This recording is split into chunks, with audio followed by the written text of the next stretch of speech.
Hello, everyone.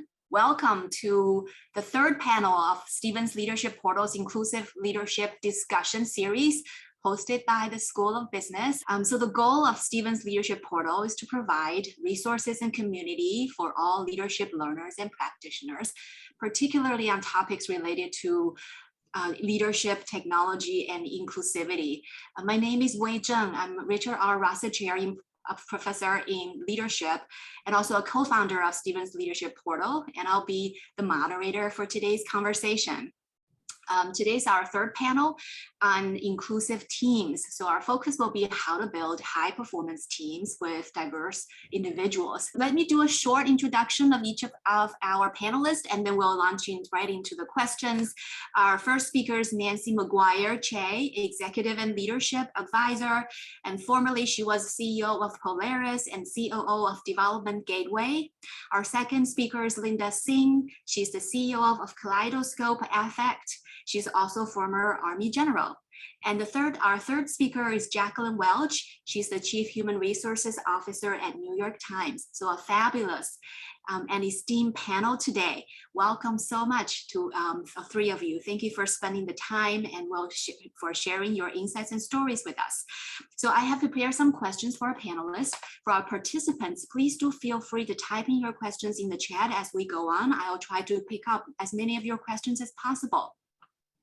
So let's get started and start with a question of what does inclusion look like, especially what does an inclusive team look like? How do you know you have an inclusive team or not? Who'd like to get started? Linda, would you like to get started? You have worked in both civilian teams and also military teams. Would you like to talk about what does an inclusive team look like to you? Sure, thank you. You know, when I first kind of think about inclusivity and what that means, I really like to kind of step outside of what we typically hear about, right? But it's really having that sense of belonging and psychological safety. And I like to take it to that level because a sense of belonging and being psychologically, safe in your space, in your group, in your workplace. When you have those two things, you are going to feel more included, right? So you are going to feel like you belong. And I think everyone wants to have kind of those two pieces. So if I think of an inclusive team, it should support and promote this whole thing of belonging, regardless of who you are, what you look like, where you're from, your background. And it should also promote the sense that you are safe within your group, right? So safe among, I hate to say safe among friends, but you want to be able to feel safe within your group. And that's not always what we see. And so when I think of, having an inclusive team, I want to promote that level of support and inclusiveness where they feel like they belong and they feel like, psychologically they are safe in that space. Thank you. Jackie, would you like to add your perspective? Well, the first thing I'd like to do is to thank General Singh, particularly on the heels of Veterans Day. Thank you for your service. I'm not sure how I managed to miss that detail, but truly thank you. With respect to inclusion, it's such an interesting question. I think it's layered. I think like the General, it goes beyond sort of representation, which I think is important and is a direct pathway to creating inclusion. So I do think it goes beyond representation, but I do think representation is a prerequisite. So that would be one. And then I also think this idea of belonging and how inclusion lands for people, I think it runs a spectrum. And this is an example of where, for me, rather than have a wholesale sort of here's what it means, I think this is a perfect example or corridor to ask people, what do you need in your work environment in order to feel included?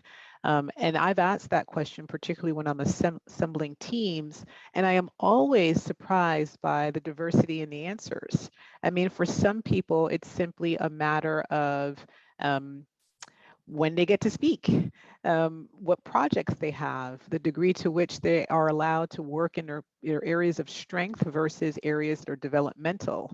It's access, it's when they get to lead teams or when they're assigned a team position. So for me, it's the doubling down on asking the members of your team, like, what do you need personally to feel more included, because even the safety thing runs the gamut. Safety for one person might be really difficult to manage versus someone who's like, I don't ever feel unsafe, like I'm not on a battlefield. So that feels like a stretch for me to even language it in that way.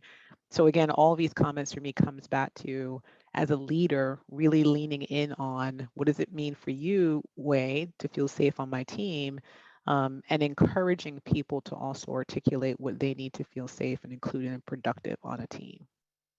Excellent, thank you. Nancy, I know your expertise is in the international nonprofit world. Could you share your perspective on this inclusion in the team? Sure, absolutely. Well, just to say, I deeply appreciate the insights that Linda and Jackie have shared. And Jackie, I'm going to adopt to that question, because what do you need in order to feel included as part of that, that initial process of bringing new team members in? I had a former CEO who always used to say, every time you add a team member, you have a new team. And I think it's so vital to really take the time, for teams to take the time to know when to slow down, when to pause, and particularly at the stage of welcoming new team members and getting to know them, that shouldn't be rushed. That is building critical kind of almost team cultural infrastructure that will be drawn on later. And I like to think about, when we think about the developmental stages of teams, I see that inclusive teams have really done that intentional, often challenging work of accelerating that forming and storming stages to get faster to the norming and ultimately to performing. So the bulk of my experience, as you mentioned, Wei, has been in international and national nonprofits. And so I talk a lot about the connection between diversity, inclusion, and purpose and mission. And because everything connects back to purpose, I like to think about an additional element of inclusion being that every individual on a team can in some way connect their own contributions to that higher organizational purpose. So in addition to, we want people to feel seen and listened to and invested in, acknowledged and valued, and that they can draw a line somehow from what they have to offer to that sort of best version and highest potential for organizational impact. Oh, that's a great insight. So can we start there with the next question? Well, next question has to do with how do we do this? Inclusion is wonderful. And you talked about, okay, one way is by asking people what they need. And Nancy, you particularly mentioned that when you add a new member, you have a new team. That's an interesting perspective. So what are some of the things you do to welcome a new member, sort of to extend this inclusion to them? What are that's a question for all of you, actually. And what do you do with new members, with socializing new members? Nancy, would you like? Sorry, Jackie, you go ahead. So I wanted to build on what Nancy said. Like you, Wei, I've written it down. Every time you add a new team member, you have a new team. That was like a lightning bolt of aha. The two things I'd like to add grist to the mill, as it were, are one, it's important for people on the call, be prepared to answer that question. Like, now you've heard it, you should have an answer to it. And even if it's not asked of you, it should be part of how you ask for support on your team when you join one, right? So I hope that everybody leaves here asking themselves the question, yeah, like, what do I need in order to feel included? And practice saying it, practice asking for it, all right? That builds the muscle and makes the team that you're going to stronger just because you've asked the question. The second thing, relative to team membership, Nancy, because your question really did cause a bunch of synaptic gaps. As someone who convenes teams, one of the things that I'm fond to say and live by is to look for culture add and not culture fit, right? Because when you're saying culture fit, you're basically doubling down on the culture as it is fine, which means that you're not looking for diversity, right? And so culture add then opens the aperture for change and for different points of view. The second piece, though, or the wraparound, this whole idea, if you're going to go out and find people to join your team who are culture adds, is that naturally creates a certain amount of tension and friction, because you're bringing somebody into the fold who doesn't necessarily think, behave, process in the same way, and you're doing so deliberately. So to your question, all of this comes back to your question, Wei. One of the ways I think we prepare people for success when they're joining a team is to be crystal clear about why them and why now for the team, and start to talk about that long before they show up, so that people have an expectation or an understanding of the deliberate nature with which you've made a decision to add the person to the team. And in the same way, make sure that the team member that's joining knows why them and why now, and that you're clear about your ability and willingness to support them when they're behaving in a way that by design creates a little bit of friction, right? Because we've all been on teams for a long time, and you don't even need to talk. You're grunting at each other now because you know what the other one's going to say. You've developed a cadence and a rhythm, a routine, and then here comes someone who deliberately sort of, well, why that? Why not this, etc. So you have to prepare everybody that you're introducing this new element, and be clear and emphatic and steadfast in why. Jackie, I liked your point about the culture add instead of culture fit. Could you give an example? What does it look like? Yeah, so I'm using myself as an example, not because it's perfect, only because I obviously am familiar with the details, right? So one of the ways that I continue to grow my career and expand my skill set is anytime I have an opportunity for a new opportunity, the compelling thing for me is it needs to be in a different industry. It needs to be in a different environment with a different economic model, with just because that's how I feel like I challenge my skill set and I have an opportunity to deliver as well as learn. So to your question, getting out of your comfort zone relative to your skill set is one way I think that we can all approach, like, how do I continue to grow and to contribute? And when people take that chance, because it comes up, like, I've never worked in publishing before. I've worked in media and entertainment, but print media is a completely different entity. So I'm fully cognizant that my boss, our CEO, took a chance, even if she wouldn't articulate it that way. She could have gone after someone who's worked more consistently in print media. I've added people to my team recently who come out of financial services, of all things, which is very disparate from publishing. So that's an example of where or how that looks, where you're willing to sort of take the thing, the person, the entity that doesn't have a sort of intuitive place in the structure. Interesting, thank you. Nancy, would you like to talk about how you add a new team member? Sure. I just wanted to pick up on something that Jackie said. I really appreciate the why them, why now, and what I think is so important about that is it shows the intentionality of the leader, and it shows that they are that they're communicating.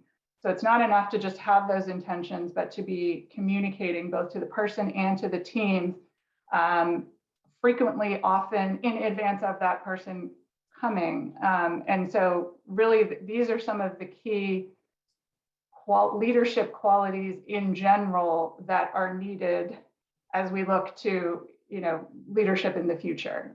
So I just wanted to mention that. I'll just give one very practical tool that we have used that I was initially skeptical about. And so in forming one of the executive teams that I formed, went from 2 people to 6 over the course of a year and a half. And so every few months, the team was adding a new person and becoming a new team. And so the question then became, how do we make sure that the progress 3 people as a team are making and then adding the 4th, that we're not sort of going back to the beginning, we're incorporating and welcoming the person, but we're also kind of bringing them along to where the team is. And one of the ways that we've done that is through investments in individual coaching and coaching for that leadership team. One of the practices that we, one of the exercises that we did that I have circled back to on multiple occasions is called the Manual for Working with Me. And I thought, oh goodness, now I've got to actually, I've got to actually put pen to paper on, how is it that I like to receive feedback in an ideal world? How would I like to receive updates? And what does it look like when I'm stressed out, and how to approach me? And so we all exchanged these and presented them and had conversations about them. And so I would actually refer back to these manuals from my colleagues before a particular type of conversation. And I just thought it was so helpful because it reminds us that all of us need to adapt a little bit our styles depending on who we're working with. And that this was one tool that helped me understand and be mindful of how do my teammates wish to be treated, and not assume that everybody wants to be treated the way that I may want to be treated. So do you ask the new person to fill that out, or ask everybody to fill out and then share with each other? How does it work every time you add a new member? So it's definitely it's not the first thing that we would present to a new person, but a couple of months in, we would share the work that had been done and prepare them. This is something that we're doing as part of a set of tools that we're developing, so that we have some kind of common norms for how this team wants to approach challenges or debates or discussions or frequent, routine communication. Thank you. Thank you very much. Linda, what about you? What's your experience? I assume the civilian team formation and the military team formation are quite different, maybe more structured and less structured. What's your experience? How do you see as good practices of incorporating, socializing new members? Well, so first, I love what's already been said. When I just think about it, and it just makes me smile when I think about all the different teams that I've had over time. But the thing that's important, I think, for me is when I'm bringing someone new onto the team, the first thing is making sure that I'm doing that warm introduction, right? So someone has to be responsible for doing the warm introduction of that new person to the rest of the team. That helps to kind of bring the tension down just a little bit of being the new person, right? Somebody else is kind of introducing you. And while this sounds, a little tactical, it really is about trying to ease them, into that environment so that they feel comfortable. I would have already had a conversation with the new person, especially if they're working with me on a team, as in, what are they expecting as they're joining the team, right? What would help them transition easier into the team environment? And then I think it was Nancy that talked about what you should know about me. I mean, one of the things that my folks will probably tell you in the past is that, General Singh will tell you, here's what works for her and here is what doesn't, right? I want people to understand, here's what I'm expecting. And anything in beyond that, we can, make it up as it goes. But I want them to understand, what I expect very clearly. And then I want to hear from them what they're expecting, because I think that's extremely powerful. And even on the military teams, when I went in as the, as the adjutant general for the state of Maryland, I met with all my senior leaders. And that was like one of the first questions I asked them is, so what are you expecting out of this working relationship? That threw them for a loop, because they're like, well, first off, no one's ever asked me that question. They just, usually the generals just tell us what to do. And I go, no, it doesn't work that way. The other thing I think is extremely powerful, that is, I always like to select. So when I'm looking for new members on the team, I'm looking for individuals that's going to bring something different to the team that we may not have. And that does cause that friction, but it's a good friction. And, case in point, one of my teams, the team that I had in Afghanistan, as we were selecting team members, in some cases we were given members, but then we got to select one or two or three, members in addition for the team, right? So we were kind of going through this process of how we were building our teams. And a couple of individuals, they kind of had to do a little interview. It's like the weirdest thing. We had them almost get up and do interviews to kind of talk about themselves. And one of the guys that I picked on my team was a rocket scientist. And he was very unique. Let me just say, you can imagine being a rocket scientist, he was very, very unique. And people were looking at me like I had lost my mind selecting him for my team because no one else wanted to pick him. And finally, one of my senior leaders came back and goes, so why did you pick him for your team? I am intrigued because it just doesn't seem like you would pick someone like that. And I said, one, because we are going to be doing a lot of data analysis. I want to be able to up-level our models. And he is the person that will, one, drive me crazy with data, but two, we will be able to create something very different together because he's going to think about it in the details, and I'm going to be more of the conceptual strategic, and putting those two pieces together, I think will create magic. And at the end, when we finished this particular team, it was like that. I mean, people were coming to us and they were like, how did you see that? And I go, sometimes you have to see beyond what you would typically select yourself, right? You have to be able to read a little bit deeper and to challenge yourself to step outside of your own comfort zone and when you're selecting your teams. Well, excellent story. Thank you so much. So I wanted to follow up that with the question about friction. And I like that. Usually if we have more people who are from the similar backgrounds, there is less of a chance for friction. But as soon as we go outside the norm, the room, the comfort zone, or the mainstream of how we select people, then there could be differences in terms of values, perspectives, and priorities, like your example of the rocket scientist. How do you manage that sort of friction between, there's a lot of similarities, but then eventually you'll have to come to some shared goals and then shared action, direction for action. And how do you do that? How do you handle the differences and the shared directions that you have to go, unified action in the end? How does that process happen? Linda, can I? Actually, Yep. Yes, Oh, thank you. Yeah, I think the first thing is that you do have to be very clear about your vision and mission.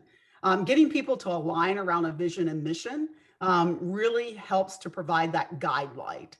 And if you have something that's not very clear, then that is going to cause not only the friction to be worse, it's going to cause people to kind of go off into their own areas. And so having this level of clarity so that everyone, understands, what are we trying to achieve at the end of the day? And, when I think about just all of our lives and everybody that's on this call, we've all done amazing things, but we've arrived at those various places in different ways. And so while we have a mission and vision that we can all shoot towards, realizing that we're going to come at it from different angles. And that is, to me, where the magic can really, really happen. If you allow it to happen, it can be really an amazing kind of morphosis, right? And when I think about corporate boards and nonprofit boards, you want to have a little bit of that friction or differences of opinion and thoughts and how people approach things to ensure that you're bringing the best. And so when you think about high performing teams, it truly is those differences that starts you to up leveling. And I know even for me at where I am in my life, I like to be on teams with people that are so not like me and that are going to continue to push me to be better than what I am, right? So I look for that difference. And so I even like to join teams where I think Jacqueline kind of mentioned this, it's completely, outside of the realm of what I would do. Like, I'm on a bank board. I wouldn't have chosen a bank board normally because banking is not my background, but I've had the most fun on this particular board because I've had to learn something new, something that I wouldn't have thought about, right? So now I look at banks completely different, when I go in and I'm dealing with them and I go, oh my God, they've got to deal with this, and this. It's pretty complicated. And so what I would say is, we just really need to think about that mission and vision and that clarity, and then, let people come from different angles and just allow them to start stepping into what I call their oneness, to bring the best of who they are to the team. Well, thank you. Jackie, you wanted to follow up on that? I did. So there are a couple of things I'd like to sort of bring to the forefront, more grist for the mill, as it were. One is this. So I think words matter, and I do think that there are words that trigger. Unnecessarily, unintentionally, and friction is one of them. Friction is a natural thing. Like any of the scientists in the room will tell you that you need a certain amount of friction. Like every time you turn on a light, there's friction and you get light. So it's not a bad thing, right? And so I think we talk about friction, how we talk about friction sometimes creates the non-productive friction, right? So I do think that we all have to be mindful how we say things. As an example, one of the norms I've adopted as a leader is to ask, where am I wrong? And that's a subtle way to invite friction and to get that contrarian point of view. And it sets the stage for like, yes, I'm completely open. And in fact, am really desirous of a point of view that's different from my own. Like, where is the tension point here? What's going to make this dead on arrival? Like, I need to hear that from you. So that's one thing I would say about friction. The other thing that I'm morally obligated and duty bound to point out, I'm going to share a quick movie moment, which is going to sound nutty, but I'm just alerting you to, I'm coming off the script a little bit to go all like pop culture. There's a movie called Tenet, and in it, it's a Christopher Nolan movie. It's very complicated. Watch it starting in the middle of the afternoon because you're going to need all night to process it. I'm telling you all these things up front. But in it, there's a female Indian protagonist, a woman. And all along, the assumption is her husband is actually the head of this thing that she's responsible for. And they break into her home and immediately go to the husband because they perceive him to be the power behind this operation. And she interrupts and says, like, basically, honey, go get drinks while I entertain our guests. And they go like, wait, you're the brains behind this? And she says so elegantly, it pays to have a male front in a male world. And so I'm always mindful of, is it friction, the idea, friction, the thing that we're working on, or is it friction that I'm the leader or someone who you don't, this is an issue of diversity, or this is a leader from whom you don't want to take direction because of whatever.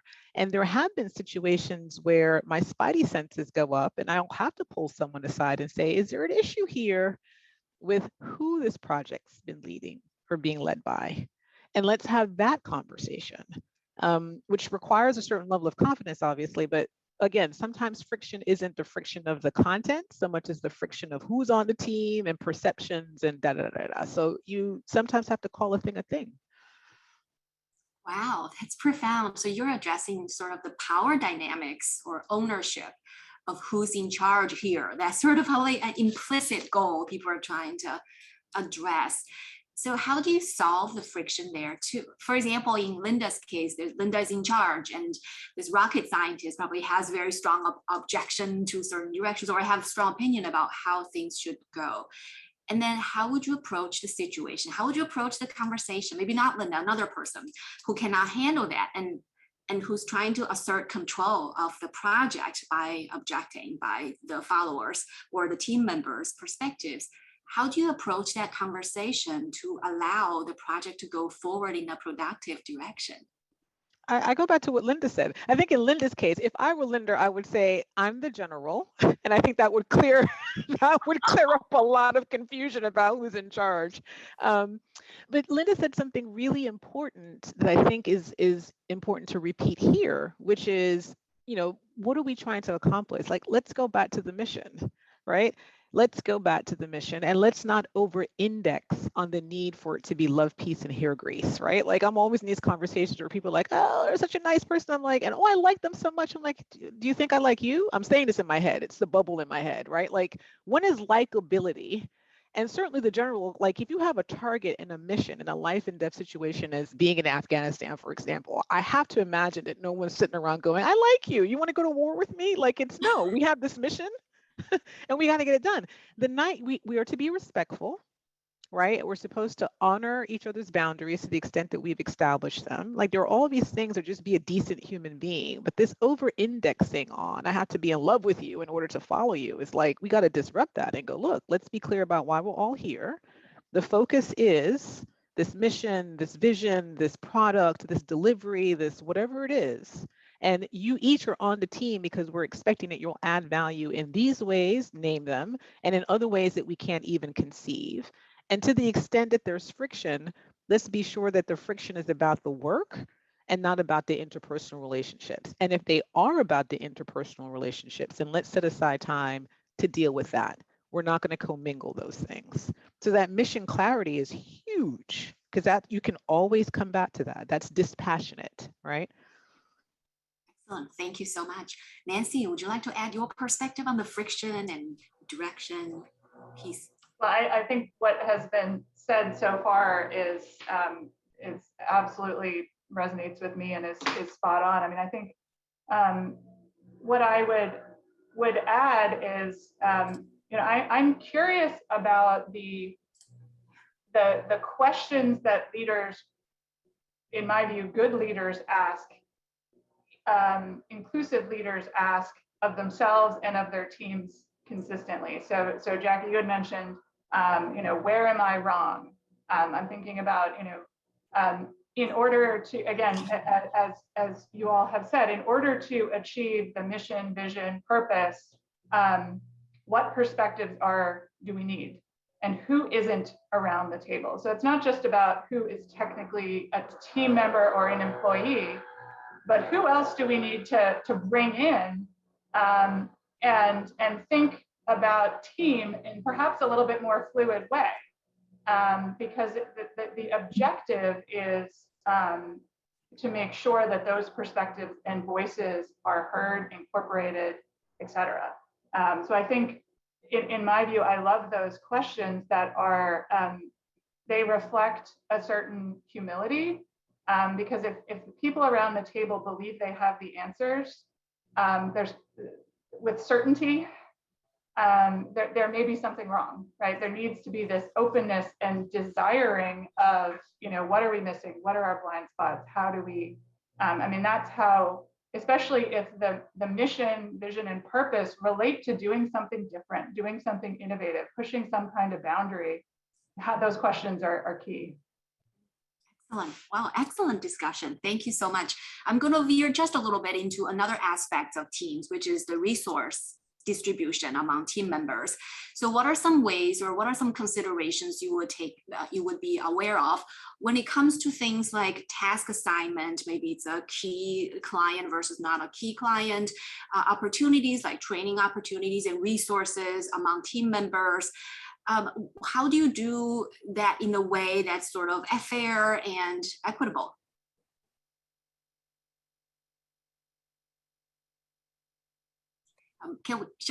Linda, go ahead. So when I think about teams and depending on the team and what we're doing, that may not gel, right? Because you may have someone that has a certain level of responsibility that needs more resources. I mean, those are always, especially for me being in the business environment, as I think about the clients that I deal with, resources are not going to necessarily be equally distributed because that may not be realistic. So I think, the reality of it is making sure that, individuals on the team have the resources they need to be able to get the job done. And that to me is different. That doesn't get into the equitable distribution. And so I think the key thing is making sure that your teams and individuals on the teams, have what they need to be able to do their jobs. And sometimes I find it's easier to say to them, what are the things that they think they may need in order to be able to meet whatever the objective is, right? So if they've been given an assignment or if they're moving, towards an assignment, or even if they want to grow in their career, the question that, I always like to ask my folks is, so what do you need to be able to move to that next level? What do you need to be able to accomplish, the tasks that you've been given? Is there something that I'm missing here? And I know that, and it was said earlier about, if everyone around the table has the answer, well, it's funny, having been, the general officer and being in charge, sometimes the teams, they come into the room, right, and they expect this. And I'm just like, why are you guys looking at me? Like you're looking at me like I have all the answers, right? And so sometimes you have to throw even your team for a loop because they'll see, oh, well, you're in charge. So you have all the answers and they come in and they wait for you to answer. And I would throw out to my teams and I go or say, are you waiting for me to answer that question for you? Because I mean, I can, but I don't think you want me to answer that for you. So, why can't you all come to me with, some thoughts and ideas? And it took a little bit, even in that military environment, to get people to think, oh, well, I shouldn't be just asking the boss. I need to be coming to the table, ready, prepared to have, that level of discussion. That may not necessarily be the norm. And so I think you have to kind of challenge people, even when they know you're the boss, challenge them to put something on the table. Let's hear it. And I always like to bring in some of the more junior folks because the junior people would never lie to me, right? They're so far from, where they were from me. They would never lie. Well, I shouldn't say never lie. That's not exactly true, but they would be more apt to give me an honest opinion. Thank you. Nancy or Jackie, who'd like to go next?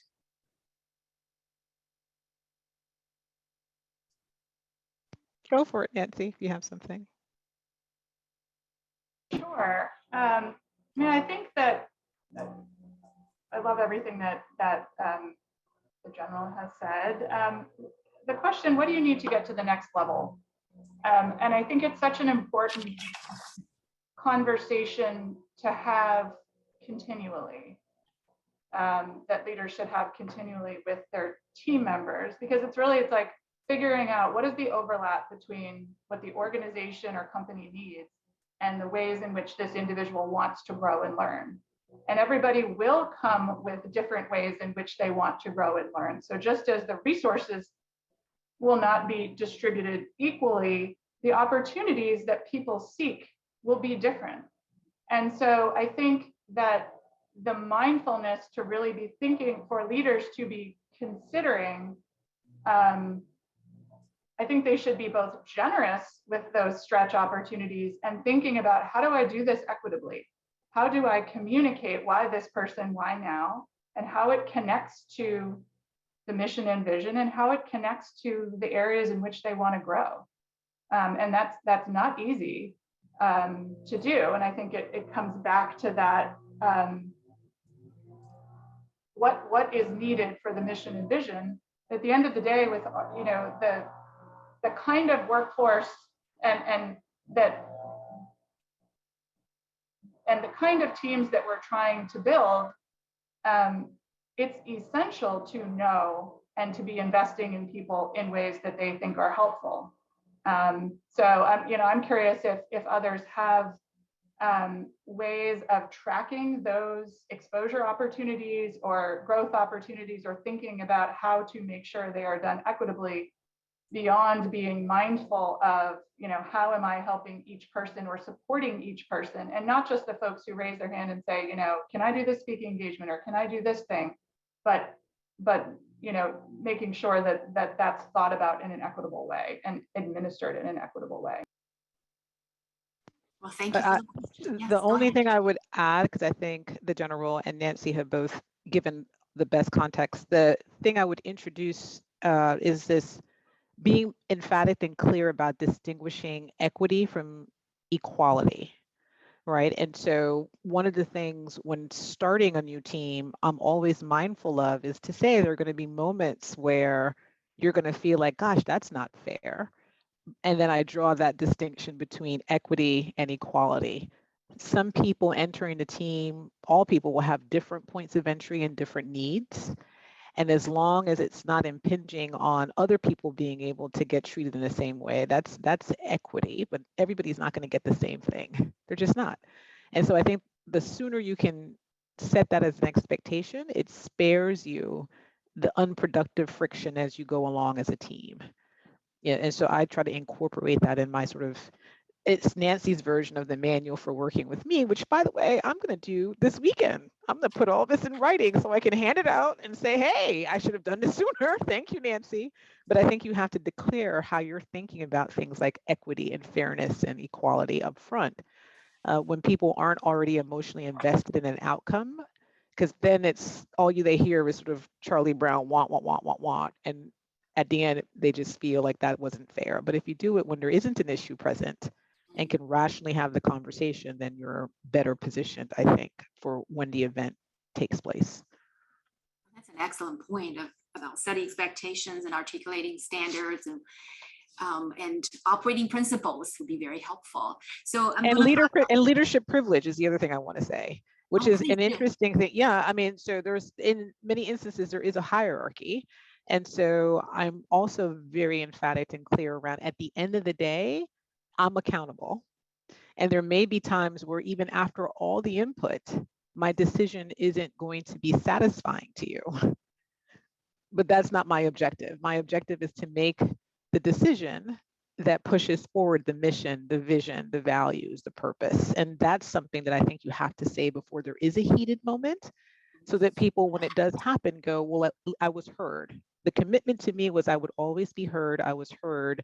And now, much like conservatives, like, fall in line. You don't have to fall in love, but you absolutely have to fall in line, right? So that, I think, is another thing to get into the water supply before the point of friction. Thank you. I'm going to ask a situation where, thank you for the point about equity and equality. So from an equity perspective, let's imagine you have a team and you have some folks that are more experienced and they can perform right away on these critical assignments, stretch assignments. And then you have folks who are probably relatively in a growth area. They still need to grow to be able to do those things. And probably for some leaders, the easy thing is to always pick on those folks who can perform right away. And the other folks who need to grow are not, and so they lack the opportunity to actually grow and take on those major assignments that are going to advance their careers more. So in those situations, are there operating principles or considerations that you could do both of making sure people who can perform right away get to perform right away, but also allowing the folks that are still need some growth, but who have the potential to reach higher performance levels, also to have more opportunities to get into those critical assignments or resources or client relationships. So those are probably some trickier situations that leaders need to handle. Do you have any suggestions in terms of how you would handle or think about tensions like that?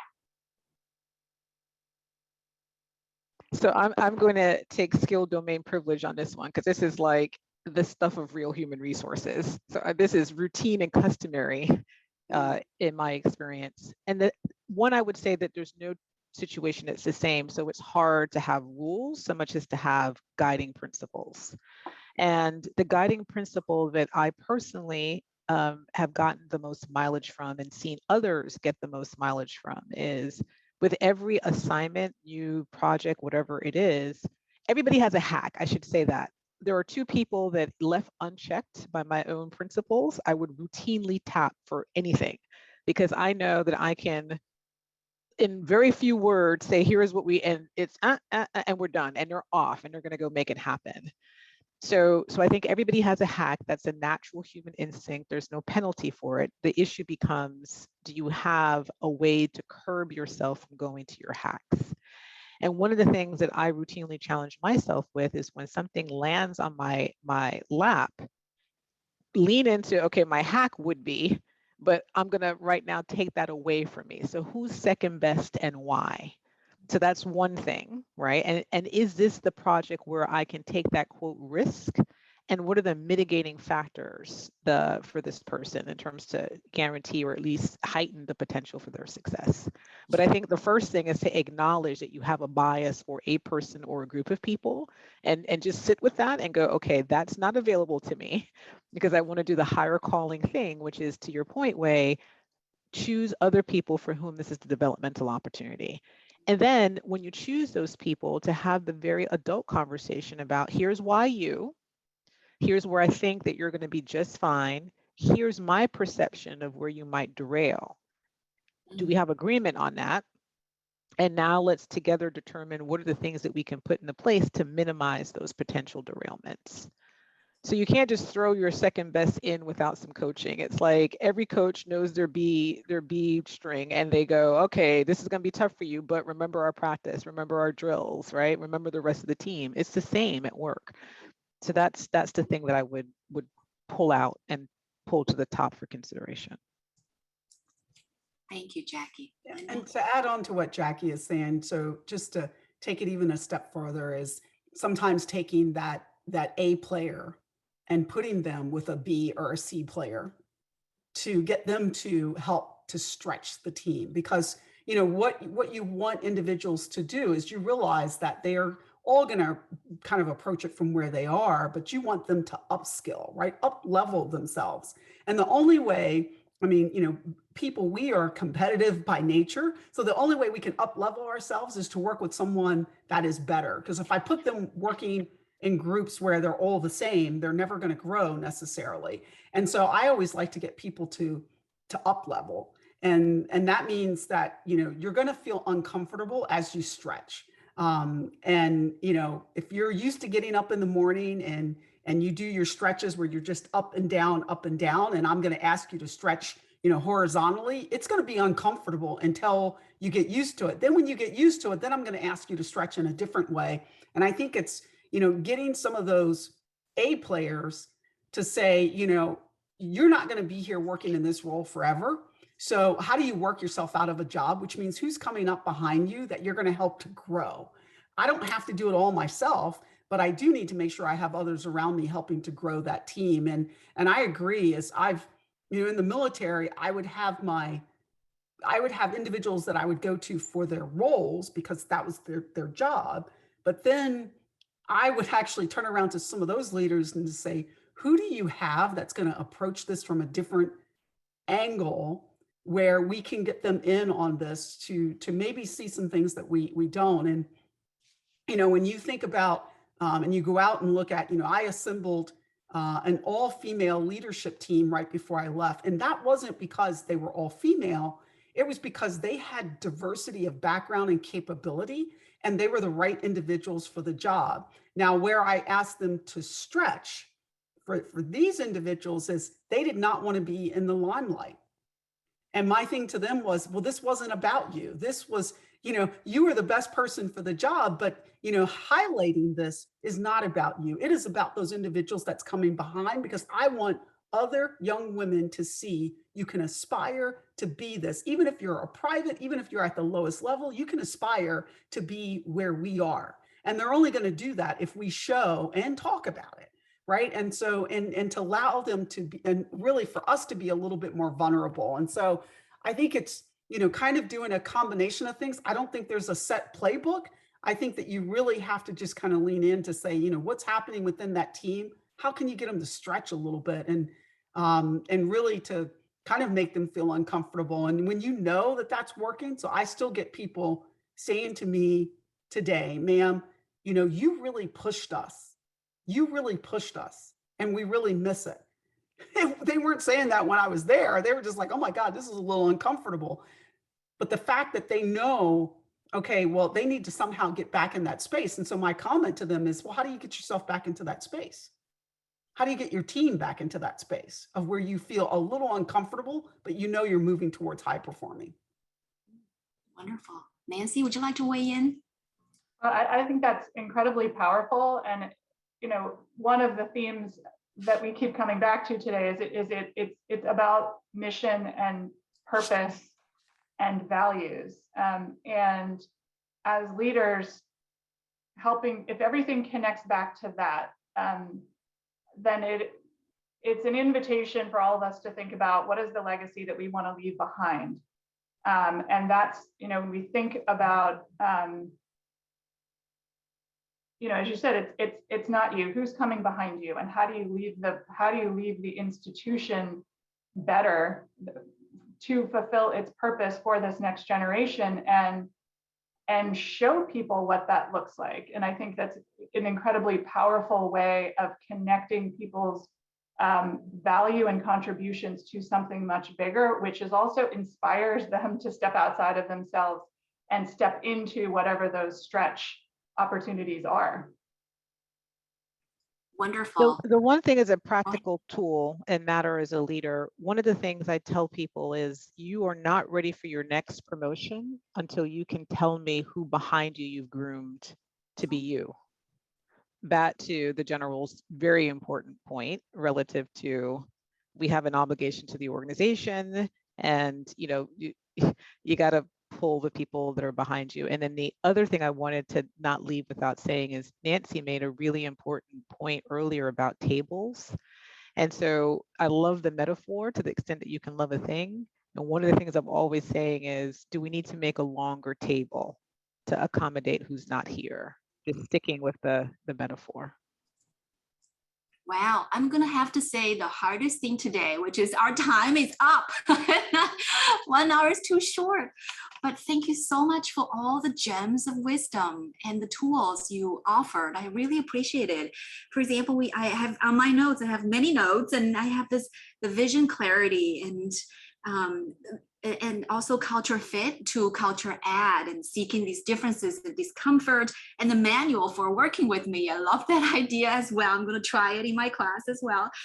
And this long-term focus about grooming and developing the people behind us, so which are excellent points. Thank you so much to Linda, Jacqueline, and Nancy. Thank you so much for sharing your time and wisdom with us. I really appreciate it.